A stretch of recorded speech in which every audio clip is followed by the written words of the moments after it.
Welcome back.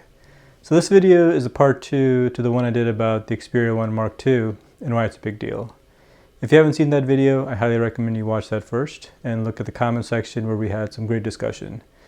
So I want to go over some of the points that were raised, specifically 3 of them in this video. So the first point I want to cover is marketing hype versus reality. There's smartphones being released all the time, and it seems like all of them are using their cameras to stand out. But a lot of the specs that they'll use and features that they'll add really just come out to being marketing more than really helping you take better photos or videos. So an example of this is having a 100 megapixel sensor, but then struggling to get, as good of dynamic range or color detail that you would get with a 12 megapixel sensor. Or having, 100x zoom, but then struggling to do like a 2 or 3x zoom, which you would use more often, because it's not every day that you want to try to take a photo of the moon. And so really focusing on those core qualities of the image, like detail, sharpness, and really that color, vibrancy, and making sure all of that's accurate to life, that's really what matters to enthusiasts like us. What gets us excited is if we can take photos or videos with the phone that we couldn't do previously with the competition. And this is exactly where the Xperia shines. Just take a look at the recent Engadget review, where they captured some amazing photos at night. And these photos would be difficult to capture with any other phone. And if we take a closer look, these shots are amazing low light captures where we have the subject in focus, the cyclist, but the background is blurred as they're tracking the subject through the frame. And this requires, a fast autofocus system. It requires, a phone that can keep all of that detail in such low light. And honestly, the phones today, can't focus that quickly or give you that sort of look. The best you could do today is, use one of the night modes where you have like a 2 or 3 second exposure, but that would likely blur the subject as well as the background or give you some sort of look that isn't as natural. If you're enjoying this video, give it a like and subscribe if you're new. There's many more videos coming for this new phone. So the second point I want to talk about is auto versus manual. In my previous video, I talked about how the Xperia is the manual camera in an auto camera world. And some points were raised about, phones today, a lot of them will have manual modes in their camera apps or apps you can download on the App Store.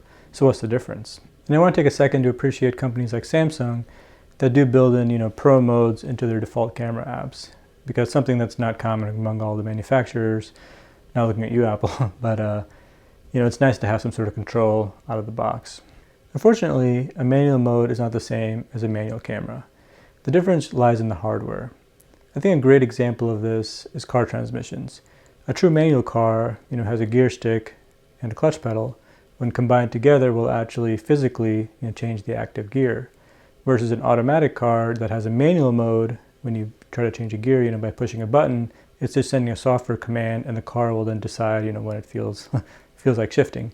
So similar to that, a manual camera actually has the hardware to support that control, versus an app that has to deal with hardware limitations and just do the best it can with software.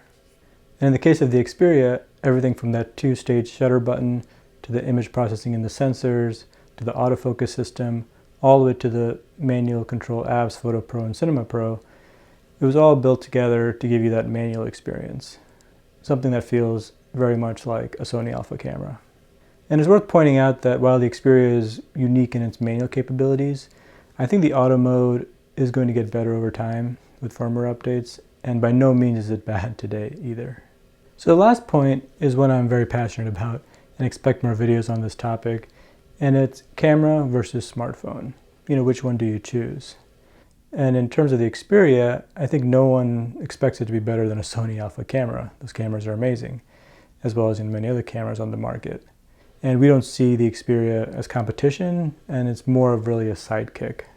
That fits in our pocket and then we can take everywhere. And for some people, the Xperia is not a great fit. They're better off buying a dedicated camera if their focus is better photo or video quality than what a smartphone can provide, and they're okay with having a separate device. What irritates me is how many YouTubers and reviewers are treating the Xperia like a phone for everyone. And it really isn't. It's not a phone that's meant for the masses, like your iPhones and Galaxies and maybe even Pixels. This is a phone that's very targeted, and it's honestly better for everyone to have options, right? We don't want to have phones that are all meant for everyone. It's good to have variety in the market. So back to my point, the Xperia is really for the photo video enthusiast. people that want that manual control in their pocket that they can take everywhere. When we want better quality, we can use our camera, but it's great to have something that mimics that level of control, ready to go at all times. Well, I think that's enough for this video. Thanks for watching this far. Now, there's more I could have covered, so if you'd like to see a part 3, let me know in the comments, and hit the like button if you haven't already. I'm a couple of weeks away from getting my Xperia. Looking forward to it. Let me know what videos you'd like to see with the new phone. I have quite a few videos planned already, so stay tuned. One more thing. This channel recently hit 100 subscribers, and I'm very grateful. Thank you.